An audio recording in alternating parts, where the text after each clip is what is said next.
What is going on, guys? It is week 1 of the NFL season. Yes, it is. And the Bills are going to win. They're going to go undefeated. Undefeated this year, 17-0. Last week was a fever dream.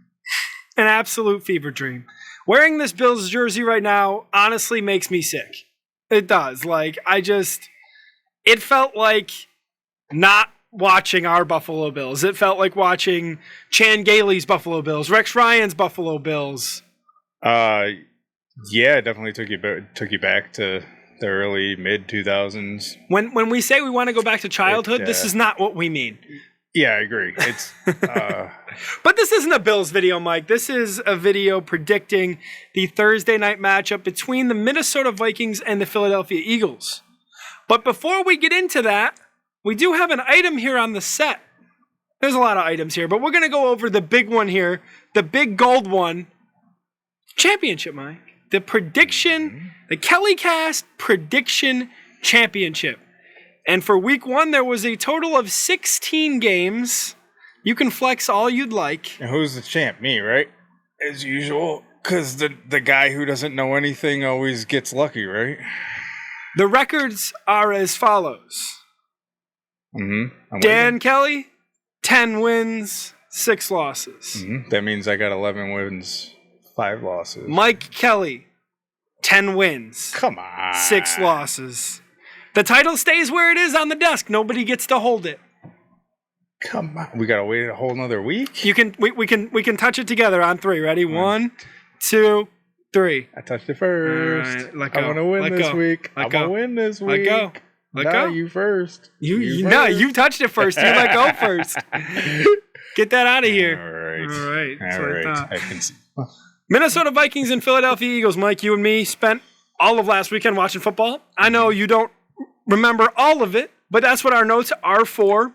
So let's start. Be lucky if I remember half of it, Dan. Let's start with the Minnesota Vikings. They played the Tampa Bay Buccaneers. Yes, they did. And they ended up losing to the Tampa Bay Buccaneers in one of the more surprising, matchups from week 1 that didn't work out. Like, can you believe that the Bills, the Chiefs, and the Bengals all lost in the same week? It was such a crazy week, and I think we started off the show right. This was a fever dream for not just the Buffalo Bills. It was a fever dream for a lot of people, a lot of teams. At 3 AFC East top dogs. Yeah, and not only them, but you look at the Chargers, who had a game with no turnovers, virtually perfect, and still managed to lose, because that's what the Chargers do.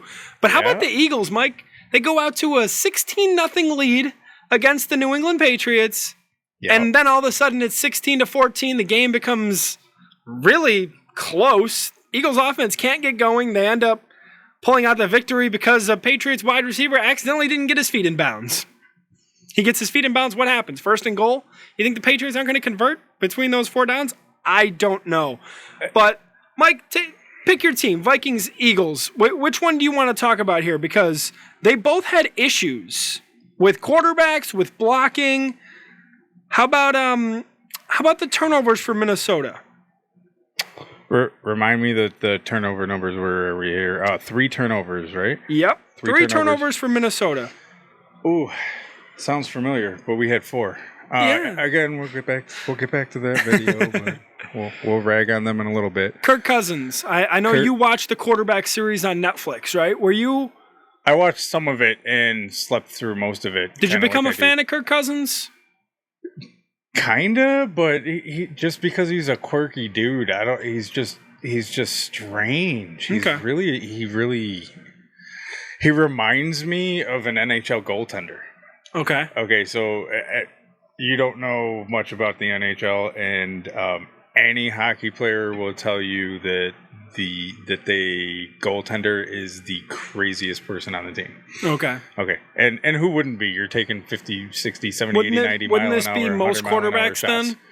So quarterback position, they love to get hit right. Josh Allen's in that category. Yeah. But he struck me as a little bit more strange than usual. Like a Mike McDaniel? Yes. Is that a good, similar good level. comparison? Similar level. Yeah, I think they could be best friends. Right. But you were talking about Jalen Hurts last week, Mike, on the show, about his throwing ability. only 170 passing yards. And you see those rushing yards? That's not a number you're used to seeing next to Jalen Hurts. Right. 37. Looks like teams, I think we were talking about this at one point, that teams are going to figure you out if all you do is run.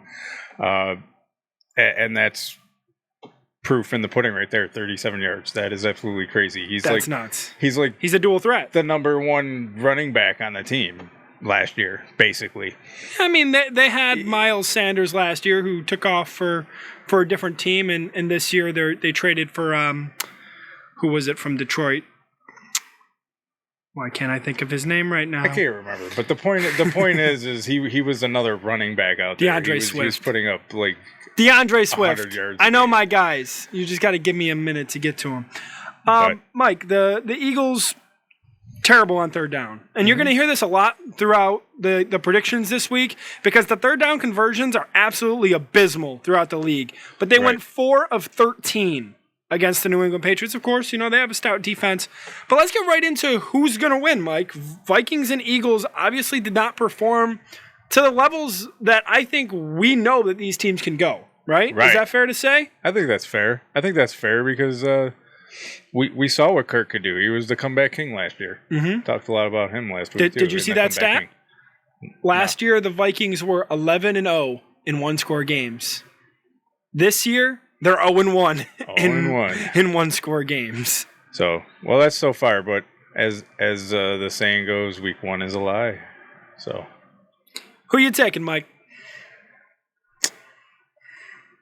Man, if we get the Kirk Cousins that we saw last week, I'm going to take the Eagles again by a slim margin, though. You're going to go Eagles? Okay. I'm going to go Eagles. So we're starting off this week on the same page. I'm taking Philadelphia. With the way Minnesota played against Tampa Bay, I think they can still win some games. I think they can still beat some guys, but not somebody like the Philadelphia Eagles. I missed it. I must have been scrolling or something, but did you see the angry run? Which one? Kyle Brandt's angry run this week? No, I didn't. It was Baker. Oh, of course it was. Baker. Was it the fourth down play or whatever when he stiff arm? Oh, he stiff armed him and he was mic'd up and he told him get some weight on you. That was what he says. Smack talked him. It was hilarious. I mean, like we said, these teams I think are better than what we all saw in week 1. I think these are going to be 2 of your top dogs in the NFC. Absolutely. Maybe this is a rematch down the line, but in this particular, I see this one being more of a shootout than last week. I think. If you get to the quarterback, there's no need for a shootout. So commonly said, but I'll say it again, and I said it 2 seconds ago. But week 1 is a lie.